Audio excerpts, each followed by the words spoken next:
we present The Comedy of Errors by William Shakespeare.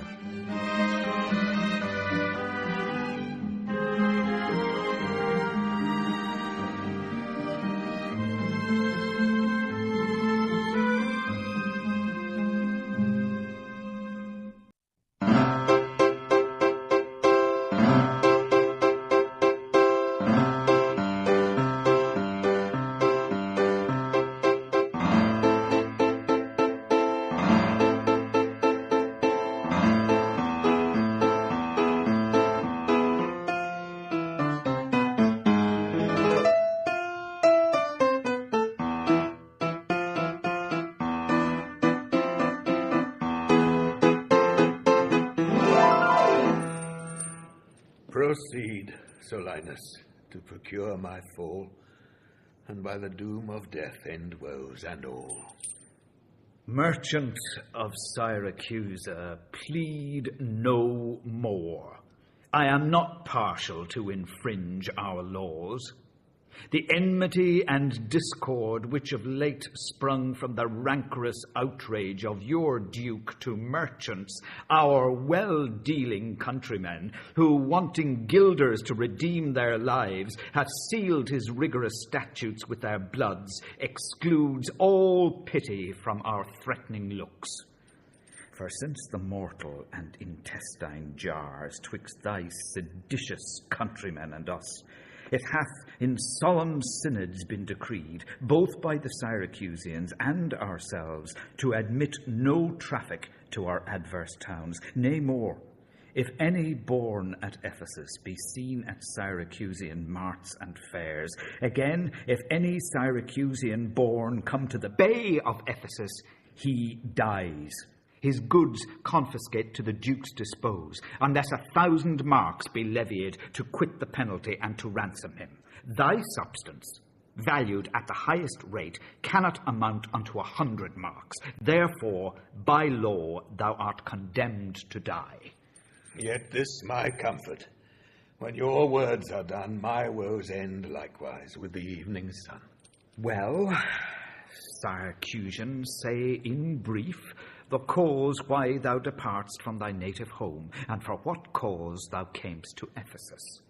A heavier task could not have been imposed than I to speak my griefs unspeakable. Yet that the world may witness that my end was wrought by nature, not by vile offence, I'll utter what my sorrow gives me leave. In Syracuse was I born, and wed unto a woman, happy but for me, and by me too, had not our hap been bad. With her I lived in joy. Our wealth increased by prosperous voyages I often made to Epidamnum, till my factor's death and the great care of goods at random left drew me from kind embracements of my spouse, from whom my absence was not 6 months old before herself, almost at fainting under the pleasing punishment that women bear, had made provision for her following me, and soon and safe arrived where I was. There had she not been long, but she became a joyful mother of 2 goodly sons, and, which was strange, the one so like the other, as could not be distinguished, but by names. That very hour, and in the self-same inn, a mean woman was delivered of such a burden male, twins both alike. Those, for their parents were exceeding poor, I bought and brought up to attend my sons. My wife, not meanly proud of 2 such boys, made daily motions for our home return. Unwilling I agreed, alas too soon we came aboard. A league from Epidamnum had we sailed, before the always wind-obeying deep gave any tragic instance of our harm. But longer did we not retain much hope, for what obscured light the heavens did grant, did but convey unto our fearful minds a doubtful warrant of immediate death, which, Though myself would gladly have embraced, yet the incessant weepings of my wife, weeping before for what she saw must come, and piteous plainings of the pretty babes that mourned for fashion, ignorant what to fear, forced me to seek delays for them and me. And this it was, for other means was none. The sailors sought for safety by our boat, and left the ship, then sinking right, to us. My wife, more careful for the latter born, had fastened him into a small spare mast, such as seafaring men provide for storms. To him one of the other twins was bound, whilst I had been like heedful of the other. The children thus disposed, my wife and I, fixing our eyes on whom our care was fixed, fastened ourselves at either end the mast, and floating straight, obedient to the stream, was carried towards Corinth, as we thought. At length, the sun, gazing upon the earth, dispersed those vapours that offended us, and by the benefit of his wished light, the seas waxed calm, and we discovered 2 ships from far making amain to us. Of Corinth that, of Epidaurus this. But ere they came, let me say no more. Gather the sequel by that went before. Nay, forward, old man, do not break off so, for we may pity, though not pardon thee. Oh, had the gods done so, I had not now worthily termed them merciless to us. For ere the ships could meet by twice 5 leagues, we were encountered by a mighty rock, which being violently borne upon our helpful ship was splitted in the midst, so that in this unjust divorce of us, fortune had left to both of us alike what to delight in, what to sorrow for. Her part, poor soul, seeming as burdened with lesser weight, but not with lesser woe, was carried with more speed before the wind, and in our sight they 3 were taken up by fishermen of Corinth, as we thought. At length another ship had seized on us, and knowing whom it was their hap to save, gave healthful welcome to their shipwrecked guests, and would have reft the fishers of their prey, had not their bark been very slow of sail, and therefore homeward did they bend their course. Thus have you heard me, severed from my bliss, that by misfortunes was my life prolonged, to tell sad stories of my own mishaps. And for the sake of them thou sorrowest for, do me the favour to dilate at full what have befallen of them and thee till now. My youngest boy, and yet my eldest care, at 18 years became inquisitive after his brother, and importuned me that his attendant, so his case was like, reft of his brother, but retained his name, might bear him company in the quest of him, whom whilst I laboured of a love to see, I hazarded the loss of whom I loved.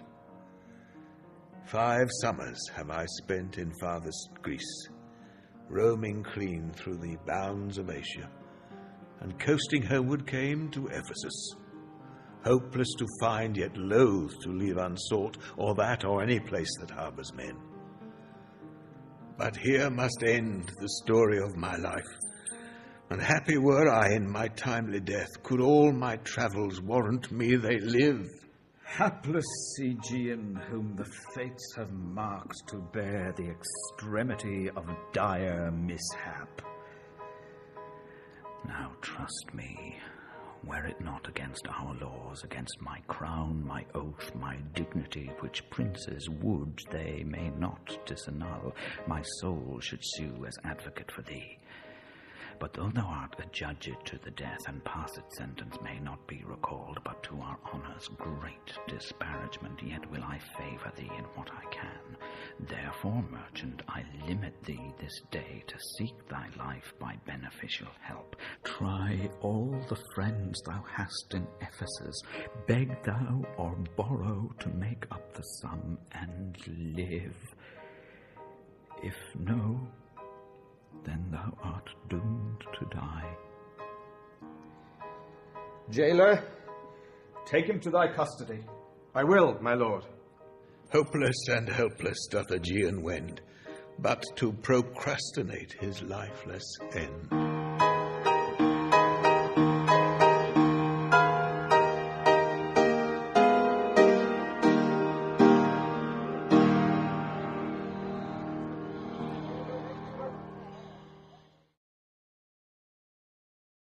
Give out your Epidamnum, lest that your goods too soon be confiscated. This very day a Syracusan merchant is apprehended for arrival here, and not being able to buy out his life, according to the statute of the town, dies ere the weary sunset in the west. There's your money that I had to keep. Go, bear it to the centaur where we host, and stay there, Dromio, till I come to thee. Oh? Within this hour it will be dinner time. Till that I'll view the manners of the town, peruse the traders, gaze upon the buildings, and then return and sleep within mine inn. But with long travel, I'm stiff and weary. Get thee away. Many a man would take you at your word, and go indeed, having so good a mean. Trusty villains. That very oft, when I am dull with care and melancholy, lightens my humour with his merry jests. What, will you walk with me about the town, and then go to my inn and dine with me? I'm invited, sir, to certain merchants, of whom I hope to make much benefit. I crave your pardon. Soon at 5 o'clock, please you. I'll meet with you upon the Mart, and afterward consort you till bedtime. My present business calls me from you now. Farewell till then. I will go lose myself and wander up and down to view the city. Sir, I commend you to your own content. He that commends me to mine own content commends me to the thing I cannot get. I to the world am like a drop of water that in the ocean seeks another drop, who falling there to find his fellow forth, unseen, inquisitive, confounds himself. So I, to find a mother and a brother, in quest of them, unhappy, lose myself. Here comes the almanac of my true date. What now? How chance thou art returned so soon? Return so soon. Rather approach too late. The capon burns, the pig falls from the spit, the clock hath strucken 12 upon the bell. My mistress made it 1 upon my cheek. She is so hot because the meat is cold. The meat is cold because you come not home. You come not home because you have no stomach. You have no stomach, having broke your fast. But we that know what 'tis to fast and pray are penitent for your default. Stop in your wind, sir. Tell me this, I pray. Where have you left the money that I gave you? 6 months that I had on Wednesday last to pay the saddler for my mistress' crupper. The saddler had it, sir. I kept it not. I am not in a sportive humour now. Tell me, and dally not, where is the money? We being strangers here, how darest thou trust so great a charge from thine own custody? I pray you jest, sir, as you sit at dinner. I from my mistress come to you in post. If I return, I shall be post indeed, for she will score your fault upon my pate. Methinks your maw like mine should be your clock, and strike you home without a messenger. Come, Dromio, come. These jests are out of season. Reserve them till a merrier hour than this. Where is the gold I gave in charge to thee? To me, sir? Why, you gave no gold to me. Come on, Sir Knave. Have done your foolishness, and tell me how thou hast disposed thy charge. My charge was but to fetch you from the Mart, home to your house, the Phoenix, there, to dinner. My mistress and her sister stays for you. Now, as I am a Christian, answer me in what safe place you have bestowed my money, or I shall break that merry sconce of yours that stands on tricks when I am undisposed. Where is the 1,000 marks thou hadst of me? I have some marks of yours upon my pate. Some of my mistress marks upon my shoulders, but not 1,000 marks between you both. If I should pay your worship those again, perchance you will not bear them patiently. Thy mistress marks? What mistress slave hast thou? Your worship's wife, my mistress at the Phoenix. She that doth fast till you come home to dinner and prays that you will hie you home to dinner. What, wilt thou floutlet us unto my face, being forbid? There, take you that, Sir Knave. Ow! What mean you, sir? Oh! For God's sake, hold your hands! Nay, and you are not, sir. I'll take my hands. Upon my life, by some device or other, the villain is all wrought of all my money. They say this town is full of cozenage. There's nimble jugglers that deceive the eye, dark working sorcerers that change the mind, soul-killing witches that deform the body, disguised cheaters, prating mountebanks, and many such like liberties of sin. If it proves so, I will be gone the sooner. I'll to the centaur to go seek this slave. I greatly fear my money is not safe.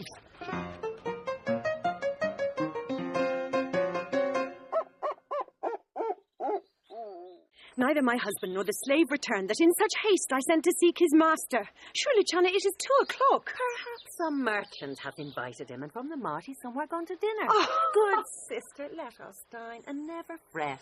A man is master of his liberty. Time is their master, and when they see time, they'll go or come. If so, be patient, sister. Why should their liberty than ours be more? Because their business still lies out a door. Look, when I serve him so, he takes it ill. Oh, no, he is the bridle of your will. There's none but asses will be bridled so. Why, headstrong liberty is lashed with woe. There's nothing situate under heaven's eye but hath his bound, in earth, in sea, in sky. The beasts, the fishes, and the winged fowls are their male subjects and at their controls. Men, more divine, the masters of all these, lords of the wide world and wild watery seas, endued with intellectual sense and souls of more preeminence than fish and fowls, are masters to their females and their lords. Then let your will attend on their accord. This servitude makes you to keep unwed. Not this, the troubles of the marriage bed. But were you wedded, you would bear some sway. Ere I learn love, I'll practice to obey. How if your husband starts some other where? Till he come home again, I would forbear. Patience unmoved, no marvel though she pause. They can be meek that have no other cause. A wretched soul, bruised with adversity, we bid be quiet when we hear it cry. But were we burdened with like weight of pain, as much or more we should ourselves complain. So thou, that hast no unkind mate to grieve thee, with urging helpless patience wouldst relieve me. But if thou live to see like right bereft, this fool-begged patience in thee will be left. Well, I will marry one day, but to try. Here comes your man, now is your husband nigh. Say, is your tardy master now at hand? Nay, he's at 2 hands with me, and that my 2 ears can witness. Say, didst thou speak with him? Knowst thou his mind? Aye, he told his mind upon mine ear. Bishrew his hand, I scarce could understand it. Spake he so doubtfully thou couldst not feel his meaning? Nay, he struck so plainly I could too well feel his blows, and withal so doubtfully that I could scarce understand them. But say, I prithee, is he coming home? Seems he hath great care to please his wife. Why, mistress, sure my master's horn mad. Horn mad, thou villain! Oh, I mean not cock-old mad, but sure he is stark mad. When I desired him to come home to dinner, he asked me for 1,000 marks in gold. 'Tis dinner time, quoth I. My gold, quoth he. You meet doth burn, quoth I. My gold, quoth he. Will you come, quoth I. My gold, quoth he. Where is the 1,000 marks I gave thee, villain? The pig, quoth I, is burned. My gold, quoth he. My mistress, sir, quoth I. Hang up thy mistress, I know not thy mistress. Out on thy mistress! Quoth who? Quoth my master. I know, quoth he, no house, no wife, no mistress. So that my errand due unto my tongue, I thank him. I bear home upon my shoulders, for in conclusion, he did beat me there. Go back again, thou slave, and fetch him home. Go back again and be new beaten home. For God's sake, send some other messenger. Back, slave, or I will break thy pated cross. And he will bless that cross with other beating. Between you I shall have a holy head. Hence, prating peasant, fetch thy mounder. Oh, am I so round with you as you with me, that like a football you do spurn me thus? You spurn me hence, and he will spurn me hither. If I last in this service, you must case me in leather. Why, how impatience loureth in your face. His company must do his minions grace, whilst I at home starve for a merry look. Hath homely age the alluring beauty took from my poor cheek? Then he hath wasted it. Or my discourse is dull, barren my wit. If voluble and sharp discourse be marred, unkindness blunts it more than marble hard. Do their gay vestments his affections bait? That's not my fault, he's master of my state. What ruins are in me that can be found by him not ruined? Then is he the ground of my defeatures. My decayed fair, a sunny look of his would soon repair. But, too unruly dear, he breaks the pale and feeds from home. Poor I am but his stale. Self-harming jealousy, fie, beat it hence. Unfeeling fools can with such wrongs dispense. I know his eye doth homage otherwhere, or else what lets it but he would be here. Sister, you know he promised me a chain. Would that alone he would detain. So he would keep fair quarter with his bed. I see the jewel best enameled will lose his beauty, yet the gold bides still that others touch, and often touching will wear gold. And no man that hath a name by falsehood and corruption doth it shame, since that my beauty cannot please his eye. I'll weep what's left away, and weeping die. How many fond fools serve mad jealousy?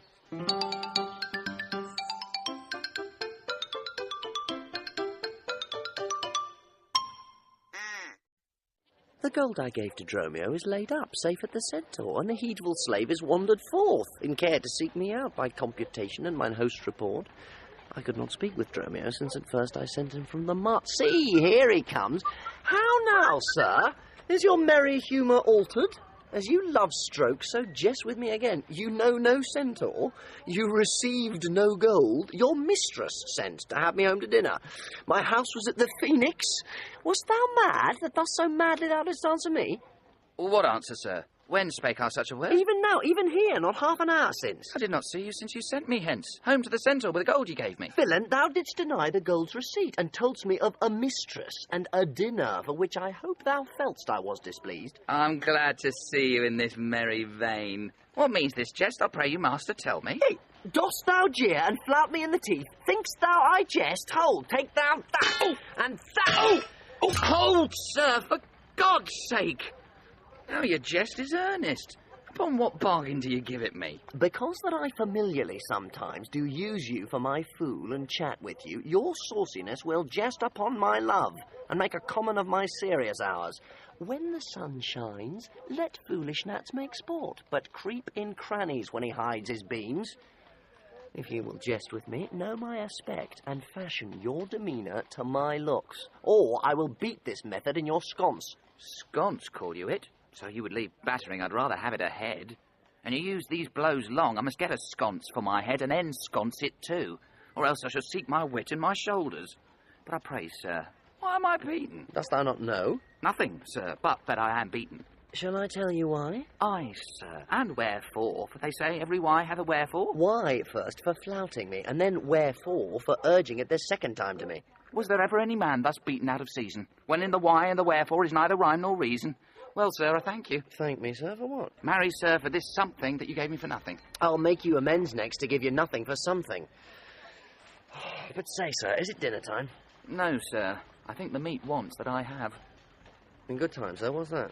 Basting. Well, sir, then 'twill be dry. If it be, sir, I pray you eat none of it. Your reason? Lest it make you choleric and purchase me another dry basting. Well, sir, learn to jest in good time. There's a time for all things. I durst have denied that before you were so choleric. By what rule, sir? Marry, sir, by a rule as plain as the plain bald pate of Father Time himself. Oh, let's hear it. There's no time for a man to recover his hair that grows bald by nature. May he not do it by fine and recovery? Yes, to pay a fine for a periwig and recover the lost hair of another man. Why is time such a niggard of hair, being as it is so plentiful an excrement? Because it is a blessing that he bestows on beasts. And what he hath scanted men in hair, he hath given them in wit. Why, but there's many a man hath more hair than wit. Not a man of those, but he hath the wit to lose his hair. Why, thou didst conclude hairy men plain dealers, without wit. The plainer dealer, the sooner lost. Yet he loseth it in a kind of jollity. For what reason? For two, and sound ones too. Nay, not sound, I pray you. Sure ones, then. Nay, not sure, in a thing falsing. Certain ones, then. Name them. The one, to save the money that he spends in tiring.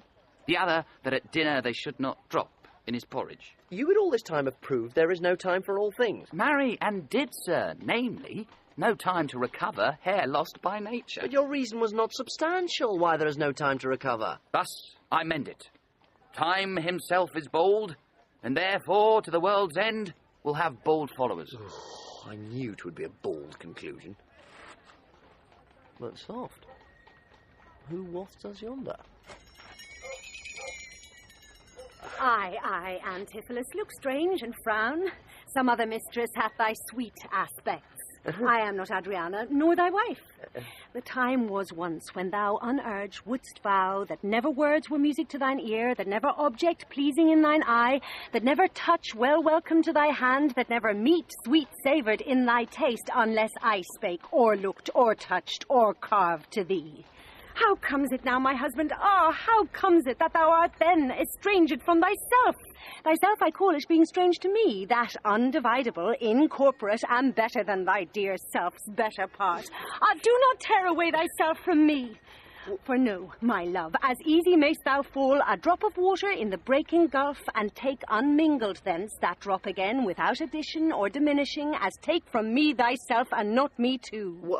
How dearly would it touch thee to the quick, shouldst thou but here I were licentious, and that this body, consecrate to thee, by ruffian lust should be contaminate? Wouldst thou not spit at me, and spurn at me, and hurl the name of husband in my face, and tear the stained skin off my harlot brow, and from my false hand cut the wedding ring, and break it with a deep divorcing vow? I know thou canst, and therefore see thou do it. I am possessed with an adulterate blot. My blood is mingled with the crime of lust. For if we two be one, and thou play false, I do digest the poison of thy flesh, being strumpeted by thy contagion. Keep then fair league, and truce with thy true bed. I live disdained, thou undishonoured.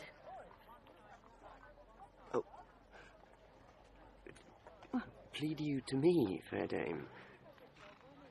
I know you not. In Ephesus I am but 2 hours old, as strange unto your town as to your talk, who, every word by all my wit being scanned, wants wit in all one word to understand. Fie, brother, how the world is changed with you. When were you wont to use my sister thus? She sent for you by Dromio home to dinner. By Dromio? By me? By thee, and this thou didst return from him, that he did buffet thee, and in his blows denied my house for his, me for his wife. Did you converse, sir, with this gentlewoman? What is the course and drift of your compact? Aye, sir. I never saw her till this time. Villain, thou liest, for even her very words didst thou deliver to me on the mart. I never spake with her in all my life. How could she thus then call us by our names, unless it be by inspiration? How ill agrees it with your gravity to counterfeit thus grossly with your slave, abetting him to thwart me in my mood? Be it my wrong you are from me exempt, but wrong not that wrong with a more contempt. Come, I will fasten on this sleeve of thine. Thou art an elm, my husband, I a vine, whose weakness married to thy stronger state makes me with thy strength to communicate.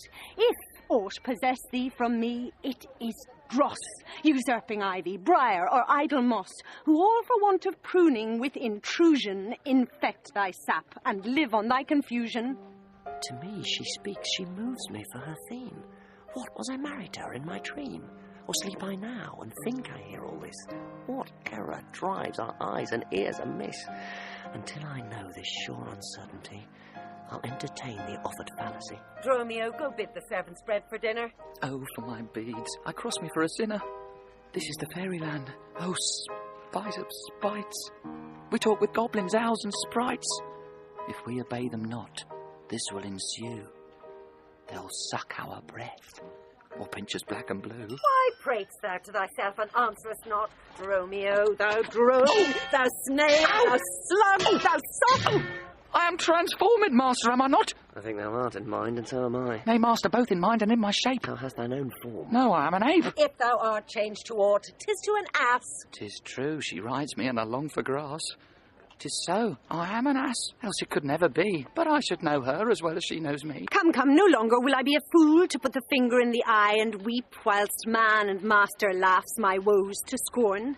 Come, sir, to dinner. Dromio, keep the gate. Husband, I'll dine above with you today, and shrive you of 1,000 idle pranks. Sirrah, if any ask you for your master, say he dines forth, and let no creature enter. Come, sister, Dromio, play the porter well. Am I in earth, in heaven, or in hell, sleeping or waking, mad or well advised, known unto these, unto myself disguised? I'll say as they say, and persever so, and in this mist at all adventures go. Master, shall I be porter at the gate? Aye, and let none enter, lest I break your pate. Come, Antipholus, we dine too late.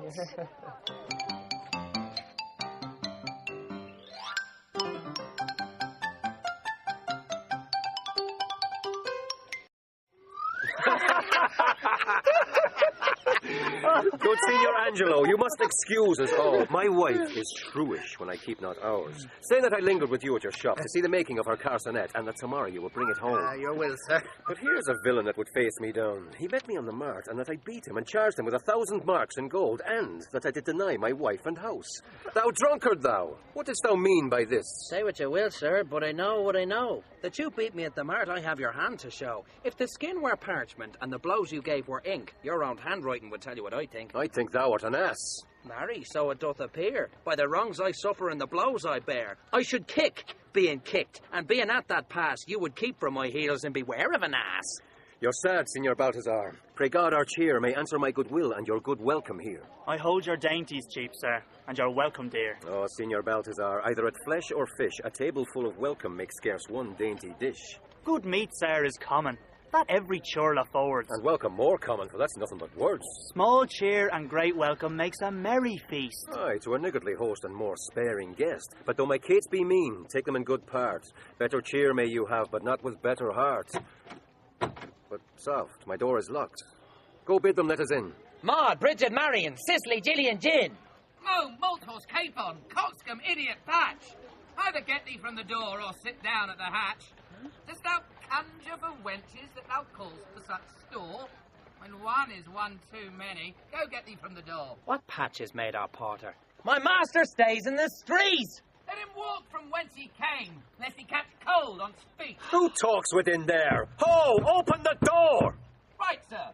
I'll tell you when, and you'll tell me wherefore. Wherefore? For my dinner I have not dined today. Nor today here you must not. Come again when you may. What art thou that keeps me out from the house I owe? The porter for this time, sir, and my name is Dromios. Oh, villain, thou hast stolen both mine office and my name. The one there got me credit, the other mickle blame. If thou hadst been Dromio today in my place, thou wouldst have changed thy face for a name, or thy name for an ass. What a call is there, Dromio? Who are those at the gate? Let my master in, Luce. Faith, no. He comes too late. And so tell your master. Oh, Lord, I must laugh. Have at you with a proverb. Shall I set in my staff? Have at you with another. That's when. Can you tell? If thy name be called Luce, thou hast answered him well. Do you hear, you minion? You'll let us in, I hope. I thought I'd asked you. And you said no. So come help. Well struck. There was blow for blow. Thou baggage, let me in. Can you tell for whose sake? Master, knock the door hard. Let him knock till it ain't. You'll cry for this minion if I beat the door down. What needs all that and a pair of stocks in the town? Who is that at the door that keeps all this noise? By my troth, your town is troubled with unruly boys. Are you there, wife? You might have come before. Your wife, sir knave. Who gets you from the door? If you went in pain, master, this knave would go sore. Here is neither cheer, sir, nor welcome. We would fain have either. In debating which was best, we shall part with neither. They stand at the door, master. Bid them welcome hither. There is something in the wind that we cannot get in. You would say so, master, if your garments were thin. Your cake here is warm within. You stand here in the cold. It would make a man mad as a book to be so bought and sold. Go fetch me something. I'll break ope the gate. Break any breaking here, and I'll break your knave's pate. A man may break a word with you, sir, and words are but wind. Aye, and break it in your face, so he break it not behind. It seems thou want'st breaking out upon thee, hind. Here's too much out upon thee. I pray thee, let me in. Aye, when fowls have no feathers and fish have no fin. Well, I'll break in. Go borrow me a crow. A crow without feather? Master, mean you so? For a fish without a fin, there's a fowl without a feather. If a crow help us in, sirrah, we'll pluck a crow together. Go get thee gun. Ow! Fetch me an iron crow. Have patience, sir. Oh, let it not be so. Herein you war against your reputation, and draw within the compass of suspect the unviolated honour of your wife.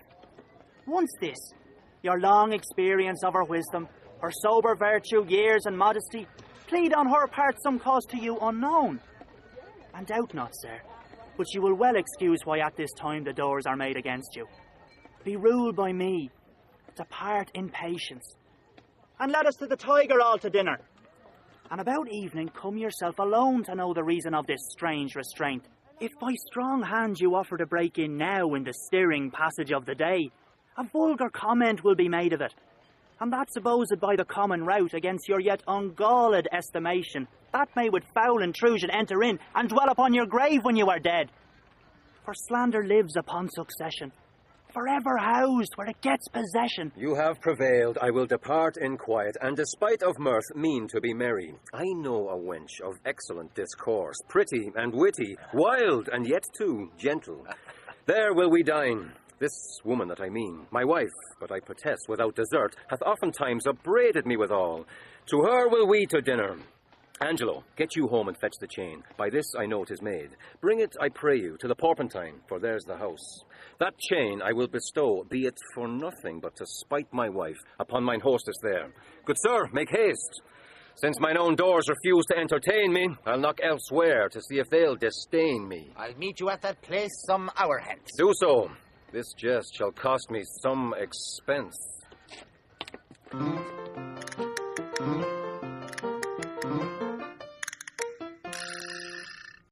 And may it be that you have quite forgot a husband's office? Shall, Antipholus, even in the spring of love, thy love springs rot? Shall love in building grow so ruinous?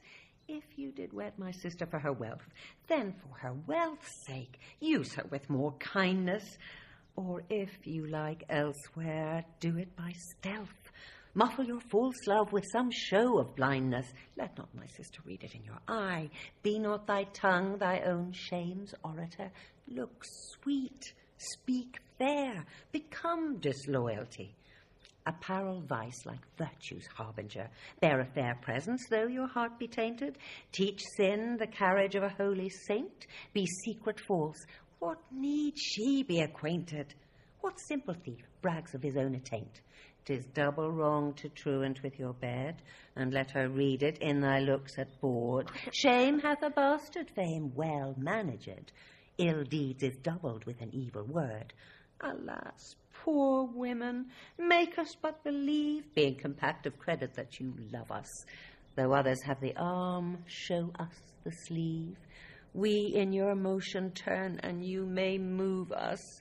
Then, gentle brother, get you in again. Comfort my sister, cheer her, call her wife. 'Tis holy sport to be a little vain, when the sweet breath of flattery conquers strife. Sweet mistress, what your name is else I know not, nor by what wonder you do hid of mine. Less in your knowledge and your grace you show not than our earth's wonder, more than earth divine. Teach me, dear creature, how to think and speak. Lay open to my earthy gross conceit, smothered in errors, feeble, shallow, weak, the folded meaning of your words' deceit. Against my soul's pure truth, why labour you to make it wander in an unknown field? Are you a god? Would you create me new? Transform me then, and to your power I'll yield. But if that I am I, then well I know your weeping sister is no wife of mine, nor to her bed no homage do I owe.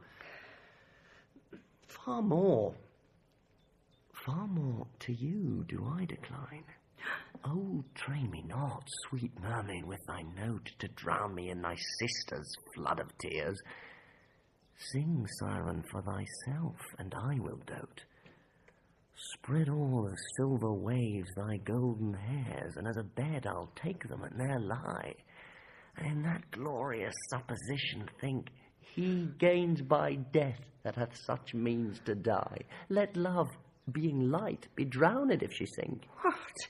Are you mad that you do reason so? Not mad, but mated. How, I do not know. It is a fault that springeth from your eye. For gazing on your beams, fair sun, being by. Gaze where you should, and that will clear your sight. As good to wink, sweet love, as look on night.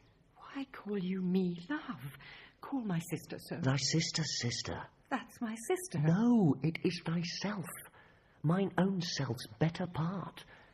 Mine eye's clear eye, my dear heart's dearer heart, my food, my fortune, and my sweet hope's aim, my soul earth's heaven, and my heaven's claim. All this my sister is, or else should be. Call thyself sister sweet, for I am thee. Thee will I love, and with thee lead my life. Thou hast no husband yet, nor I no wife.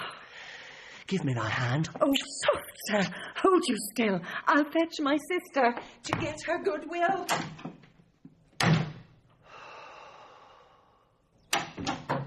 Why, how now, Dromio? Where runn'st thou so fast? Do you know me, sir? Am I Dromio?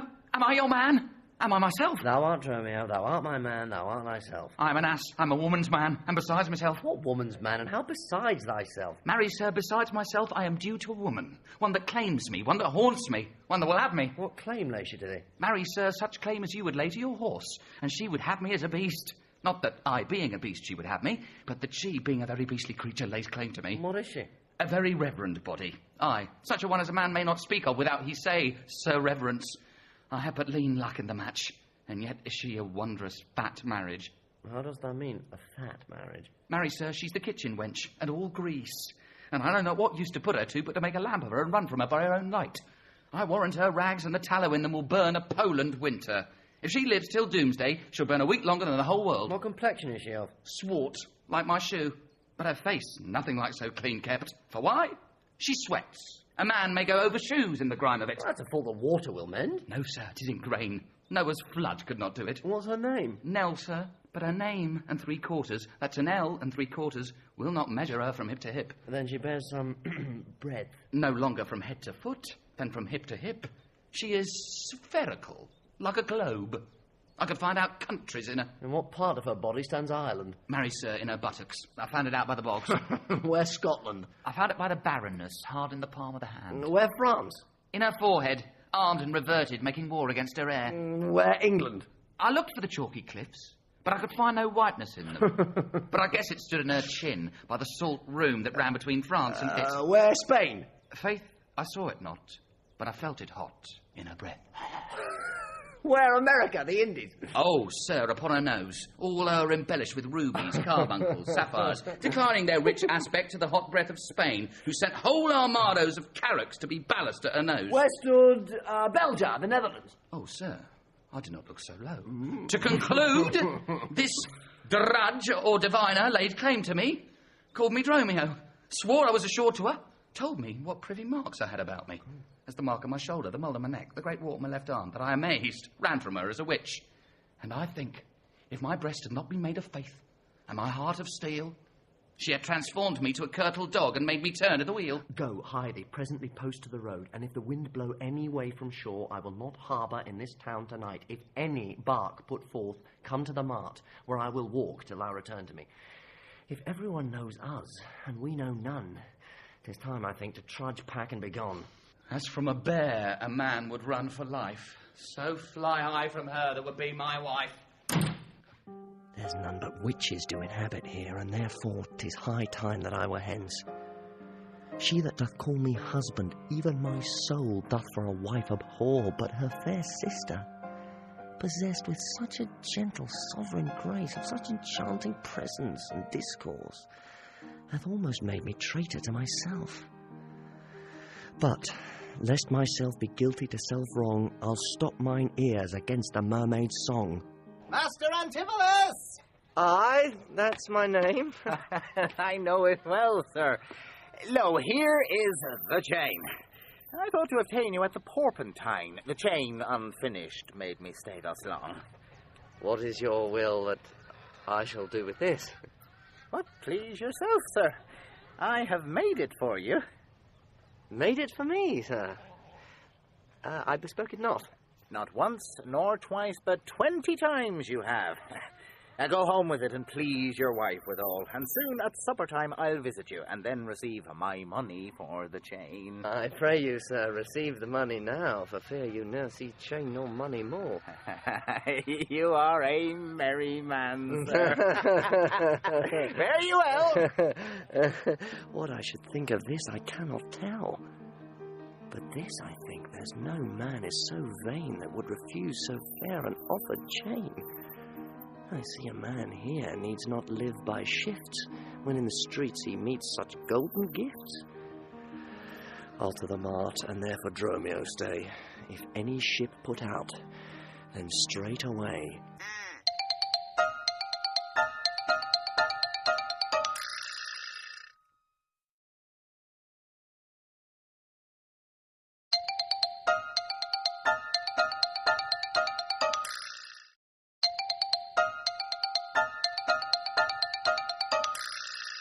You know since Pentecost the sum is due, and since I have not much importuned you, nor now I had not, but that I am bound to Persia and want guilders for my voyage. Therefore make present satisfaction, or I'll attach you by this officer. Even just the sum that I do owe to you is growing to me by Antipholus. And in the instant that I met with you, he had of me a chain. At 5 o'clock I shall receive the money for the same. Please, if you walk with me down to his house, I will discharge my bond and thank you too. That labour may you save. See where he comes. While I go to the goldsmith's house, go thou and buy a rope's end. That will I bestow among my wife and her confederates for locking me out of my doors by day. But soft, I see the goldsmith. Get thee gone. Buy thou a rope and bring it home to me. I buy £1,000 a year. I buy a rope. A man as well hold up the trust to you. I promised your presence and the chain, but neither chain nor goldsmith came to me. Belike you thought our love would last too long if it were chained together, and therefore came not. Saving your merry humour, here's the note how much your chain weighs to the utmost carat, the fineness of the gold and chargeful fashion, which doth amount to 3 odd ducats more than I stand debted to this gentleman. I pray you see him presently discharged, for he is bound to sea, and stays but for it. I am not furnished with the present money. Besides, I have some business in the town. Good senor, take the stranger to my house, and with you take the chain, and bid my wife disperse the sum on the receipt thereof. Perchance I will be there as soon as you. Then you will bring the chain to her yourself? No, bear it with you, lest I come not time enough. Well, sir, I will. Have you the chain about you? And if I have not, sir, I hope you have, or else you may return without your money. Nay, come, I pray you, sir, give me the chain. Both wind and tide stays for this gentleman, and I, to blame, have held him here too long. Good Lord, you use this dalliance to excuse your breach of promise to the porpentine. I should have chid you for not bringing it, but, like a shrew, you first begin to brawl. The hour steals on. I pray you, sir, dispatch. You hear how he importunes me. The chain! Why, give it to my wife and fetch your money. Oh, come, you know I gave it you even now. Either send the chain or send me by some token. Fie, now you run this humour out of breath. Come, where's the chain? I pray you, let me see it. My business cannot brook this dalliance, good sir. Say where you'll answer me or no. If not, I leave him to the officer. I answer you. What should I answer you? The money that you owe me for the chain. I owe you none till I receive the chain. You know I gave it you half an hour since. You gave me none. You wrong me much to say so. You wrong me more, sir, in denying it. Consider how it stands upon my credit. Well, officer, arrest him at my suit. I do, and charge you, Angelo, in the Duke's name to obey me. This touches me in reputation. Either consent to pay this sum for me, or I attach you by this officer. Consent to pay thee that I never had. Arrest me, foolish fellow, if thou darest. Here is thy fee. Arrest him, officer. I would not spare my brother in this case if he should scorn me so apparently. Antipholus, I do arrest you, sir. You hear the suit. I do obey thee till I give thee bail, but, sirrah, you shall buy this sport as dear as all the metal in your shop will answer. Sir, I shall have law in Ephesus to your notorious shame, I doubt it not. Master! There's a bark of epidamnum that stays but till her owner comes aboard, and then she bears away. Our fraughted, sir, I have conveyed aboard, and I have bought the oil, the balsamum, and aquavitae. The ship is in her trim, the merry wind blows fair from land. They stay for naught at all, but for their owner, master, and yourself. Oh, no, a madman. Oh! Why, thou peevish sheep, what ship of Epidamnon stays for me? The ship you sent me to hire waftage. Oh, drunken slave, I sent thee for a rope, and told thee to what purpose and what end. You sent me for a rope's end as soon. You sent me to the bay, sir, for a bark. I will debate this matter at more leisure, and teach your ears to list me with more heed. Oh! To Adriana, villain, hie thee straight, give her this key, and tell her, in the desk that's covered o'er with Turkish tapestry, there is a purse of ducats. Let her send it. Tell her I am arrested in the street, and that shall bail me. Hie thee, slave, be gone! Oh. On, officer, to prison till it come. To Adriana, that is where we dined, where Dowsabel did claim me for her husband. She is too big, I hope, for me to compass. Thither I must, although against my will, for servants must their masters' minds fulfill.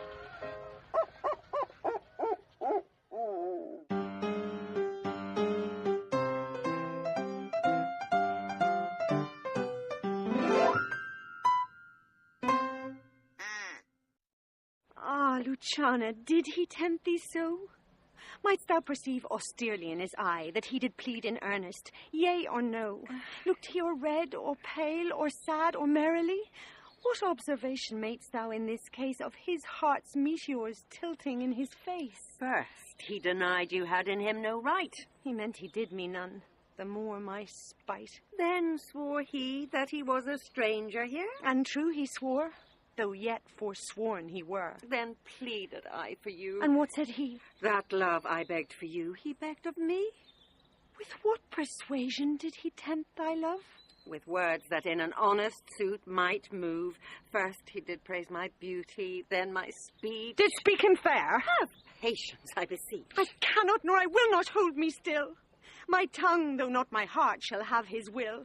He is deformed, crooked, old, and sere, ill-faced, worse-bodied, shapeless everywhere, vicious, ungentle, foolish, blunt, unkind, stigmatical in making, worse in mind. Who would be jealous, then, of such a one? No evil lost is wailed when it is gone. Oh, but I think him better than I say, and yet would hear in others' eyes were worse. Far from her nest the lapwing cries away. My heart prays for him, though my tongue do curse. Here, go, the desk, the purse. Sweet, now make haste. How hast thou lost thy breath? By running fast. Where is thy master Dromio? Is he well? No, he's in Tartar limbo, worse than hell. A devil in an everlasting garment hath him. One whose hard heart is buttoned up with steel. A fiend, a fury, pitiless and rough. A wolf, nay worse. A fellow all in buff. A back friend, a shoulder clapper, one that countermands the passages of alleys, creeks, and narrow lands, a hound that runs counter and yet draws dry foot well, one that before the judgment carries poor souls to hell. Why, man, what is the matter? I do not know the matter. He is rested on the case. What, is he arrested? Tell me at whose suit? I know not at whose suit he is arrested well, but he's in a suit of buff which rested him, that can I tell. Will you send him, mistress, redemption? The money in his desk? Go fetch it, sister. This I wonder at, that he, unknown to me, should be in debt. Tell me, was he arrested on a band? Not on a band, but on a stronger thing. A chain, a chain. Do you not hear it ring? What, the chain? No, the bell. 'Tis time that I were gone. It was 2 ere I left him, and now the clock strikes 1. The hour's come back, that did I never hear. Oh, yes, if any hour meet a sergeant, it turns back for very fear. As if time were in debt. How fondly dost thou reason? Time is a very bankrupt, and owes more than he's worth to season. Nay, he's a thief, too. Have you not heard men say that time comes stealing on by night and day? If it be in debt and theft, and a sergeant in the way, hath he not reason to turn back an hour in a day? Go, Dromio. There's the money. Bear it straight, and bring thy master home immediately. Come, sister, I am pressed down with conceit. Conceit, my comfort and my injury.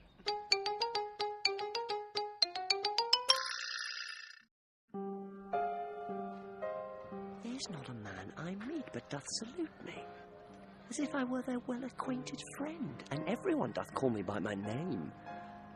Some tender money to me, some invite me, some other give me thanks for kindnesses, some offer me commodities to buy. Even now, a tailor called me in his shop and showed me silks that he had bought for me, and therewithal took measure of my body. Sure, these are but imaginary wiles, and Lapland's sorcerers inhabit here. Master, here's the gold you sent me for. What? Have you got the picture of old Adam new apparelled? What gold is this? What Adam dost thou mean? Not that Adam that kept the paradise, but that Adam that keeps the prison. He that goes in the calfskin that was killed for the prodigal. He that came behind you, sir, like an evil angel and bid you forsake your liberty. I understand thee not. No? Why, 'tis a plain case. He that went like a base vial in a case of leather. The man, sir, that when gentlemen are tired gives them a sob and rests them. He, sir, that takes pity on decayed men and gives them suits of durance. He that sets up his rest to do more exploits with his mace than a Morris pike. What, thou meanst an officer? Aye, sir, the sergeant of the band. He that brings any man to answer it that breaks his band. One that thinks a man always going to bed and says, God give you good rest. Oh! Well, sir, there rest in your foolery. Is there any ship puts forth tonight? May we be gone? Why, sir, I brought you word an hour since that the bark expedition put forth tonight. And then were you hindered by the sergeant to tarry for the hoy delay? Here are the angels that you sent for to deliver you. This fellow is distract, and so am I, and here we wander in illusions. Some blessed power deliver us from hence. Well met, Master Antipholus. I see, sir, you have found the goldsmith now. Is that the chain you promised me today? Satan, avoid, I charge thee, tempt me not. Master, is this Mistress Satan? It is the devil. Nay, she is worse, she is the devil's dam. And here she comes in the habit of a light wench, and thereof comes that the wenches say, God damn me. That's as much as to say, God make me a light wench. It is written, they appear to men like angels of light. Light is an effect of fire, and fire will burn. Ergo, light wenches will burn. Come not nearer. You're a man and you are marvellous merry, sir. Will you go with me? We'll mend our dinner here. Master, if you do, expect spoon meat, or bespeak a long spoon. Why, Dromio? Marry, he must have a long spoon that must eat with the devil. Avoid then, fiend. What tell'st thou me of supping? Thou art, as you are all, a sorceress. I conjure thee to leave me and be gone. Give me the ring of mine you had at dinner, or for my diamond the chain you promised, and I'll be gone, sir, and not trouble you. Some devils ask but the parings of one's nail, a rush, a hair, a drop of blood, a pin, a nut, a cherry stone. But she, more covetous, would have a chain. Master, be wise, and if you give it her, the devil will shake her chain and fright us with it. I pray you, sir, my ring, or else the chain. I hope you do not mean to cheat me, sir. Avaunt thou, witch! Come, Dromio, let us go. Fly, pride, says the peacock. Mistress, that you know. Now, out of doubt, Antipholus is mad, else would he never so demean himself. A ring he hath of mine worth 40 ducats, and for the same he promised me a chain. Both one and other he denies me now. The reason that I gather he is mad, besides this present instance of his rage, is a mad tale he told today at dinner, of his own doors being shut against his entrance. Belike his wife, acquainted with his fits, on purpose shut the doors against his way. My way is now to hie home to his house, and tell his wife that, being lunatic, he rushed into my house and took perforce my ring away. This course I'd fittest choose, for 40 ducats is too much to lose.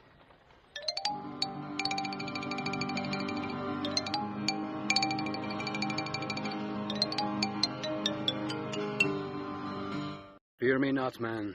I will not break away. I'll give thee, ere I leave thee, so much money to warrant thee as I am rested for. My wife is in a wayward mood today, and will not lightly trust the messenger. That I should be attached in Ephesus, I tell you, 'twill sound harshly in her ears. Here comes my man. I think he brings the money. How now, sir? Have you that I sent you for? Here's that, I warrant you. We'll pay them all. But where's the money? Why, sir, I gave the money for the rope. 500 ducats, villain, for a rope. I'll serve you, sir. 500 at the rate. To what end? Did I bid thee hie thee home? To a rope's end, sir, and to that end am I return. And to that end, sir, I will welcome you.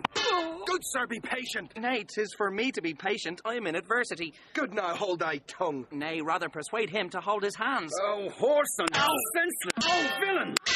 I were senseless, sir, that I might not feel your blows. Thou art sensible in nothing but blows, and so is an ass. I am an ass, indeed. You may prove it by my long ears. I have served him from the hour of my nativity to this instant, and have nothing at his hands for my service but blows. When I am cold, he heats me with beating. When I am warm, he cools me with beating. I am waked with it when I sleep, raised with it when I sit, driven out of doors with it when I go from home, welcomed home with it when I return. Nay, I bear it on my shoulders, as a beggar want her brat, and I think, when he hath lamed me, I shall beg with it from door to door. Come, go along. My wife is coming yonder. Mistress, respect ye fiend and respect your end, or rather the prophecy like the parrot. Beware the rope's end! Wilt thou still talk? Oh! How say you now? Is not your husband mad? His incivility confirms no less. Good Dr. Pinch, you are a conjurer. Establish him in his true sense again, and I will please you what you will demand. Alas, how fiery and how sharp he looks. Mark how he trembles in his ecstasy. Give me your hand, and let me feel your pulse. There is my hand, and let it feel your ear. I charge thee, Satan, housed within this man, to yield possession to my holy prayers, and to thy state of darkness hie thee straight. I conjure thee by all the saints in heaven. Doting wizard, peace. I am not mad. Oh, that thou wert not poor, distressed soul. You minion, you. Are these your customers? Did this companion with the saffron face revel and feasted at my house today, whilst upon me the guilty doors were shut, and I denied to enter in my house? Oh, husband, God doth know you dined at home.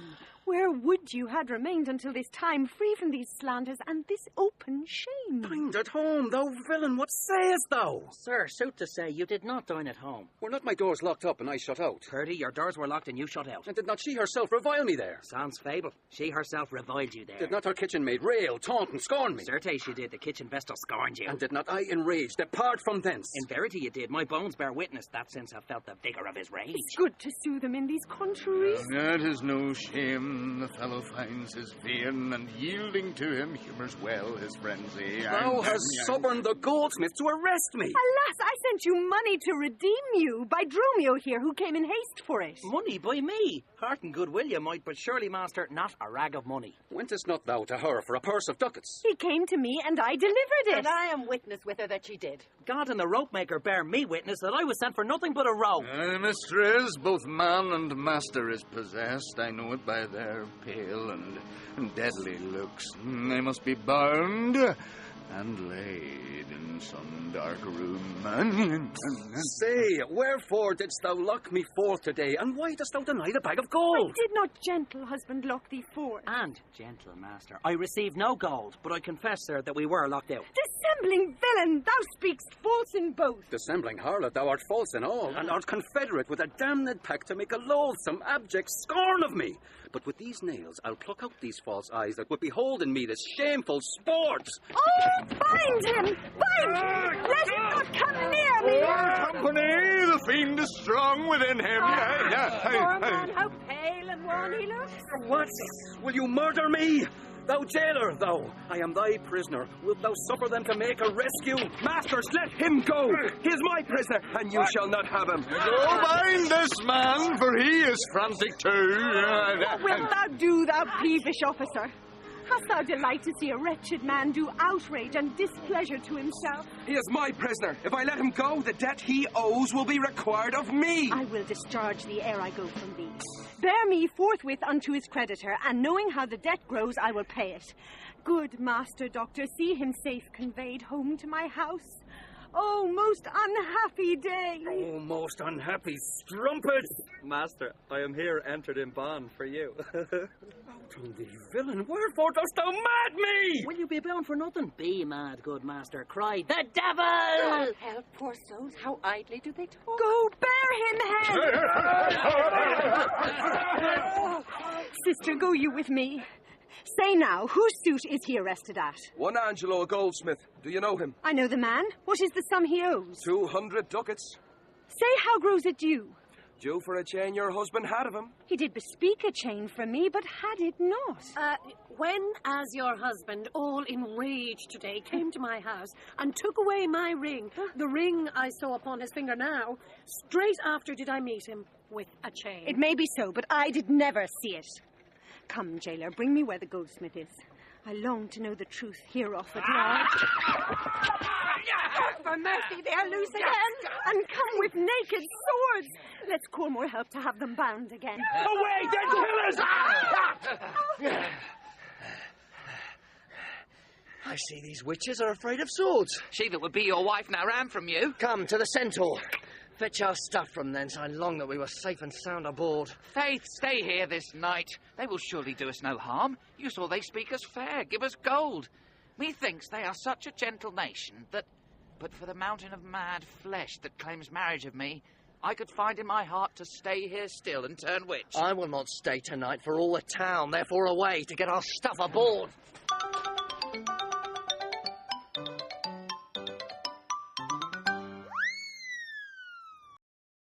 I am sorry, sir, that I have hindered you, but I protest he had the chain of me, though most dishonestly he doth deny it. How is the man esteemed here in this city? Of very reverend reputation, sir, of credit infinite, highly beloved, second to none that lives here in the city. His word might bear my wealth at any time. Oh, speak softly.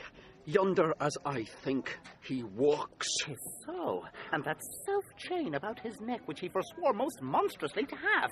Good sir, draw near to me. I'll speak to him.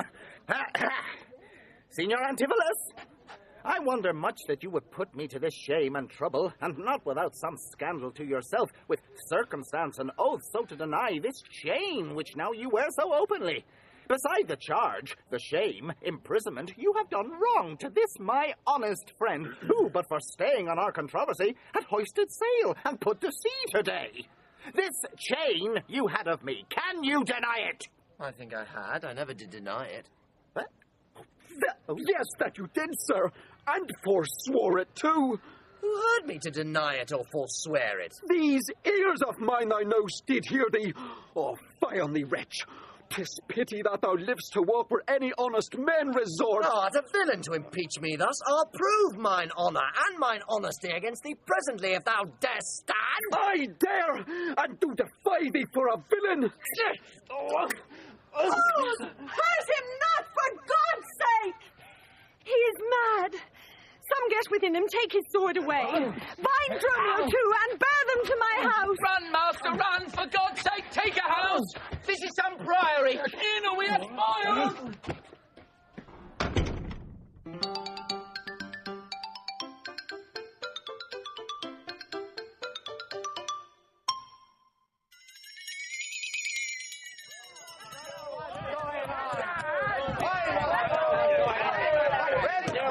Be quiet, people! Wherefore throng you hither? To fetch my poor distracted husband hence. Let us come in that we may bind him fast and bear him home for his recovery. I knew he was not in his perfect wits. I am sorry now that I did draw on him. How long hath this possession held the man?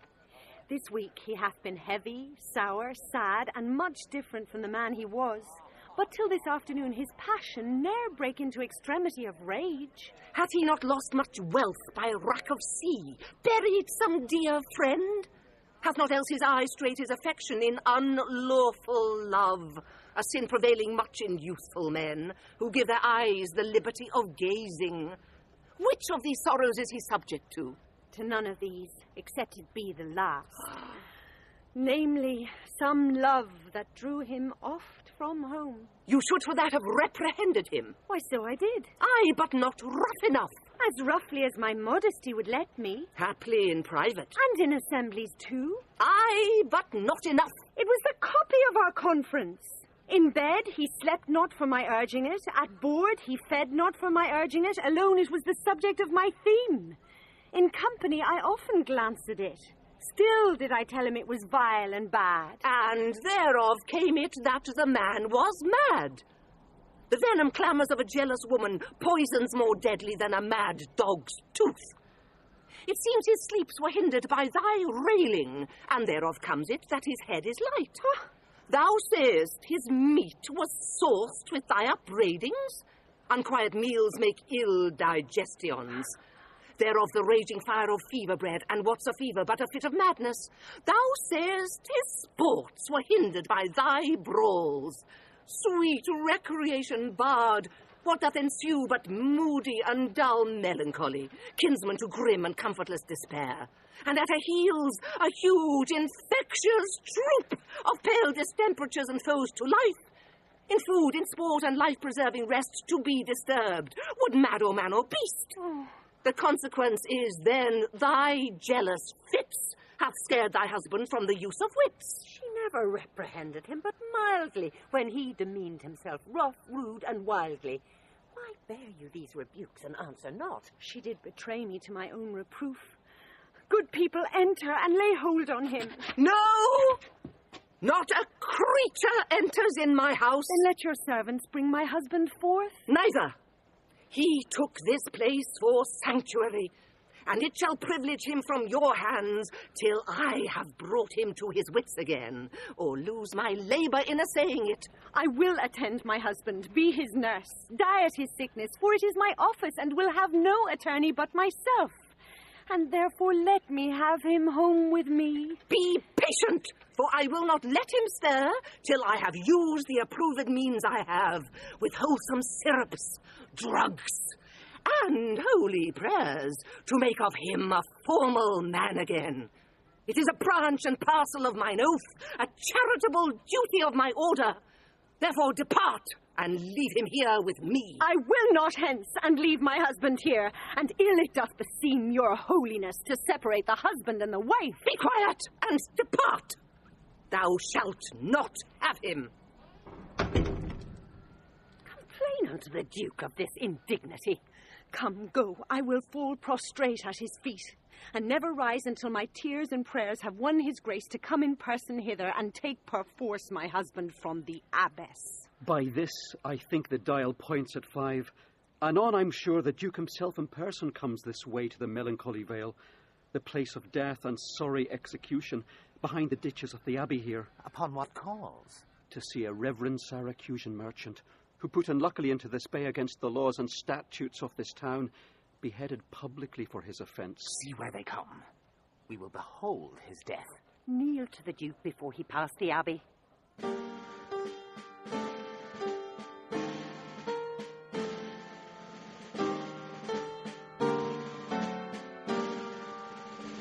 Yet once again proclaim it publicly. If any friend will pay the sum for him, he shall not die. So much we tender him. Justice, most sacred Duke, against the abbess! She is a virtuous and a reverend lady. It cannot be that she hath done thee wrong. May it please your grace, Antipholus, my husband, who I made lord of me and all I had at your important letters, this ill day a most outrageous fit of madness took him, that desperately he hurried through the street, with him his bondman, all as mad as he, doing displeasure to the citizens by rushing in their houses, bearing thence rings, jewels, anything his rage did like. Once did I get him bound and sent him home, whilst to take order for the wrongs I went that here and there his fury had committed. Anon, I wot not by what strong escape, he broke from those that had the guard of him, and with his mad attendant and himself, each one with ireful passion, with drawn swords, met us again, and madly bent on us, chased us away, till raising of more aid, we came again to bind them. Then they fled into this abbey, whither we pursued them, and here the abbess shuts the gates on us, and will not suffer us to fetch him out, nor send him forth that we may bear him hence. Therefore, most gracious Duke, with thy command, let him be brought forth and borne hence for help. Long since thy husband served me in my wars, and I to thee engaged a prince's word, when thou didst make him master of thy bed, to do him all the grace and good I could. Go, some of you, knock at the abbey gate, and bid the lady abbess come to me. I will determine this before I stir. Oh, mistress, mistress, shift and save yourself. My master and his man are both broke loose, beaten the maids a row and bound the doctor, whose beard they have singed off with brands of fire. And ever as it blazed, they threw on him great pails of puddled mire to quench the hair. My master preaches patience to him, and the while his man with scissors nicks him like a fool. And sure, unless you send some present help, between them they will kill the conjurer. Peace, fool! Thy master and his man are here, and that is false thou dost report to us. Mistress, upon my life I tell you true. I have not breathed almost since I did see it. He cries for you and vows if he can take you to scorch your face and to disfigure you. Yonder, ho! Hark, hark! I hear him, mistress. Fly, be gone! Come, stand by me. Fear nothing. Guard with halberds! Ay, me, it is my husband. Witness you that he is borne about invisible. Even now we housed him in the abbey here, and now he's there, past thought of human reason. Justice, most gracious Duke, oh grant me justice, even for the service that long since I did thee, when I bestrid thee in the wars and took deep scars to save thy life, even for the blood that then I lost for thee, now grant me justice. Unless the fear of death doth make me dote, I see my son Antipholus and Dromio. Justice, sweet prince, against that woman there, she whom thou gavest to me to be my wife, that hath abused and dishonoured me, even in the strength and height of injury. Beyond imagination is the wrong that she this day hath shameless thrown on me. Discover how, and thou shalt find me just. This day, great Duke, she shut the doors upon me while she with harlots feasted in my house. A grievous fault. Say, woman, didst thou so? No, my good lord. Myself, he, and my sister today did dine together. So before my soul, as this is false, he burdens me withal. Ne'er may I look on day, nor sleep on night, but she tells to your highness simple truth. Oh, perjured woman! They are both forsworn. In this the madman justly chargeth them. My liege, I am advised what I say. Neither disturbed with the effect of wine, nor heady rash provoked with raging ire, albeit my wrongs might make one wiser mad. This woman locked me out this day from dinner. That goldsmith there, were he not packed with her, could witness it, for he was with me then, who parted with me to go fetch a chain, promising to bring it to the Porpentine, where Balthazar and I did dine together. Our dinner done, and he not coming thither, I went to seek him. In the street I met him, and in his company that gentleman. There did this perjured goldsmith swear me down that I this day of him received the chain, which God he knows I saw not. For the which he did arrest me with an officer. I did obey, and sent my peasant home for certain ducats, he with none returned. Then, fairly, I bespoke the officer to go in person with me to my house. By the way we met my wife, her sister, and a rabble more of vile confederates. Along with them they brought one Pinch, a hungry, lean-faced villain, a mere anatomy, a mountebank, a threadbare juggler, and a fortune-teller, a needy, hollow-eyed, sharp-looking wretch, a living dead man. This pernicious slave, forsooth, took on him as a conjurer, and gazing in mine eyes, feeling my pulse, and with no face, as 'twere outfacing me, cries out I was possessed. Then altogether they fell upon me, bound me, bore me thence, and in a dark and dankish vaulted home, there left me and my man both bound together, till gnawing with my teeth my bonds in sunder, I gained my freedom, and immediately ran hither to your grace, whom I beseech to give me ample satisfaction for these deep shames and great indignities. My lord, in truth, thus far I witness with him, that he dined not at home, but was locked out. But had he such a chain of thee or no? He had, my lord, and when he ran in here, these people saw the chain about his neck. Besides, I will be sworn these ears of mine heard you confess you had the chain of him, after you first forswore it on the Mart. And thereupon I drew my sword on you, and then you fled into this abbey here, from whence I think you were come by miracle. I never came within these abbey walls, nor ever didst thou draw thy sword on me. I never saw the chain, so help me heaven. And this is false, you burden me withal. Why, what an intricate impeach is this. I think you all have drunk of Circe's cup. If here you housed him, here he would have been. If he were mad, he would not plead so coldly. You say he dined at home. The goldsmith here denies that saying. Sirrah, what say you? Sir, he dined with her there at the Porpentine. He did, and from my fingers snatched that ring. 'Tis true, my liege, this ring I had of her. Saw'st thou him enter at the abbey here? As sure, my liege, as I do see your grace. Why, this is strange. Go call the abbess hither. I think you are all mated or stark mad. Most mighty Duke, vouchsafe me speak a word. Haply, I see a friend will save my life and pay the sum that may deliver me. Speak freely, Syracusan, what thou wilt. Is not your name, sir, called Antipholus? And is not that your bondman, Dromio? Within this hour I was his bondman, sir, but he, I thank him, gnawed in two my cords. Now am I Dromio, and his man unbound. I am sure you, both of you, remember me. Ourselves we do remember, sir, by you. For lately we were bound as you are now. You are not Pinch's patient, are you, sir? Why look you strange on me? You know me well. I never saw you in my life till now. Oh, grief hath changed me since you saw me last, and careful hours with time's deformed hand have written strange features in my face. But tell me yet, dost thou not know my voice? Neither. Dromio, nor thou? No, trust me, sir, not I. I am sure thou dost. Aye, sir, but I am sure I do not. And whatsoever a man denies, you are now bound to believe him. Not know my voice. Oh, time's extremity. Hast thou so cracked and splitted my poor tongue in 7 short years, that here my only son knows not my feeble key of untuned cares? Though now this grained face of mine be hid in sap-consuming winter's drizzled snow, and all the conduits of my blood froze up, yet hath my night of life some memory, my wasting lamps some fading glimmer left, my dull deaf ears a little used to hear. All these old witnesses, I cannot err. Tell me thou art my son, Antipholus. I never saw my father in my life. But 7 years since, in Syracuse, boy, thou know'st we parted. But perhaps, my son, thou shamest to acknowledge me in misery. The Duke and all that know me in the city can witness with me that it is not so. I ne'er saw Syracuse in my life. I tell thee, Syracusan, 20 years have I been patron to Antipholus, during which time he ne'er saw Syracuse. I see thy age and dangers make thee dote. Most mighty Duke, behold a man much wronged.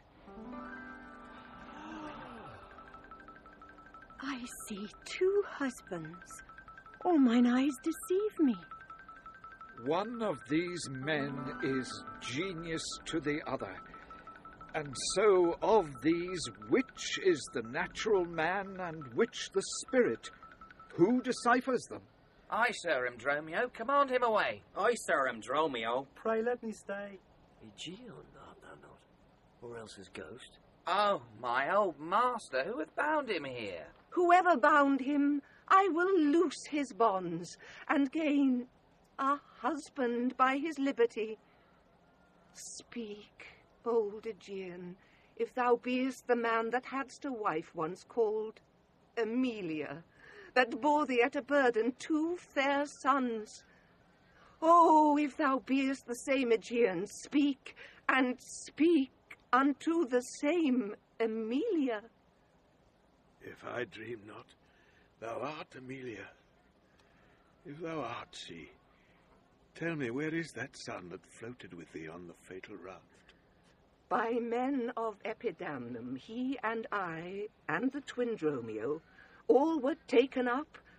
But by and by, rude fishermen of Corinth by force took Dromio and my son from them, and me they left with those of Epidamnum. What then became of them, I cannot tell. I to this fortune that you see me in. Why, here begins his morning story right. These 2 Antipholuses, these 2 so like, and these 2 Dromios, one in semblance, besides her urging of her wreck at sea, these are the parents to these children, which accidentally are met together. Antipholus, thou camest from Corinth first? No, sir, not I. I came from Syracuse. Oh, stay, stand apart. I know not which is which. I came from Corinth, my most gracious lord. And I with him. Brought to this town by that most famous warrior, Duke Menaphon, your most renowned uncle. Which of you 2 did dine with me today? I, gentle mistress. And are not you my husband? No, I say nay to that. And so do I, yet did she call me so. Oh! And this fair gentlewoman, her sister here, did call me brother. What I told you then, I hope I shall have leisure to make good, if this be not a dream I see and hear. That is the chain, sir, which you had of me. I think it be, sir. I deny it not. And you, sir, for this chain arrested me. I think I did, sir. I deny it not.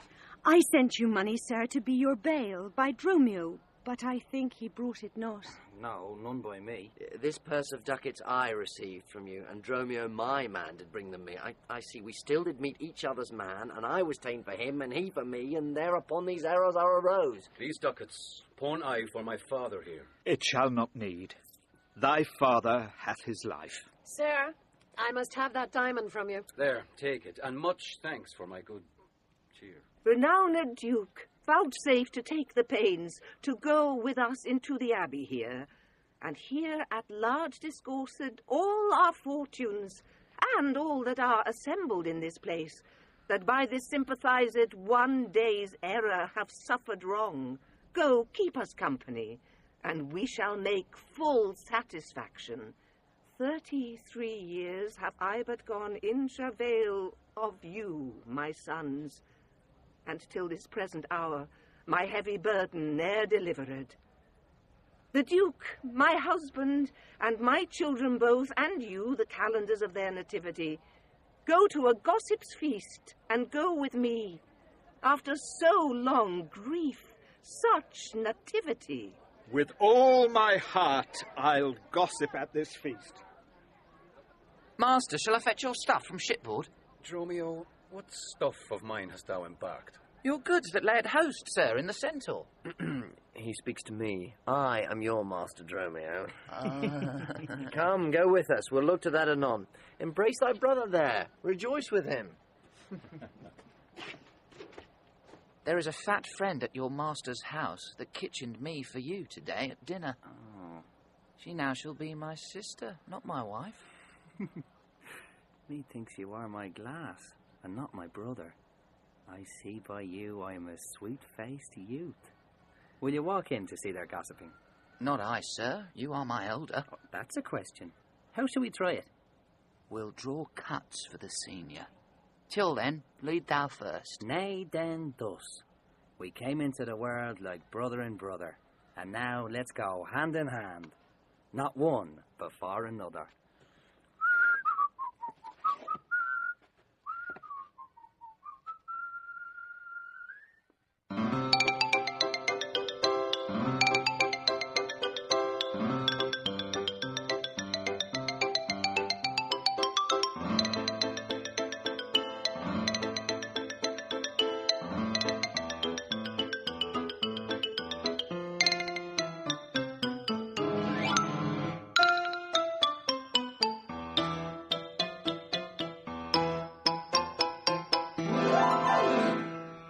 In The Comedy of Errors by William Shakespeare, Aegeon was Trevor Peacock, the Duke, Dermot Crowley, Antipholus of Syracuse, David Tennant, Antipholus of Ephesus, Brendan Coyle, Dromio of Syracuse, Alan Cox, Dromio of Ephesus, Jason O'Mara.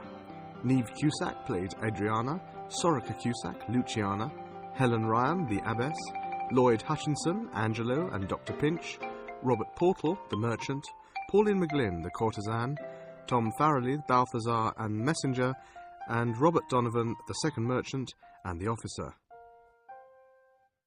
The musicians were Julian Rolton on piano and Chris Brannock on percussion.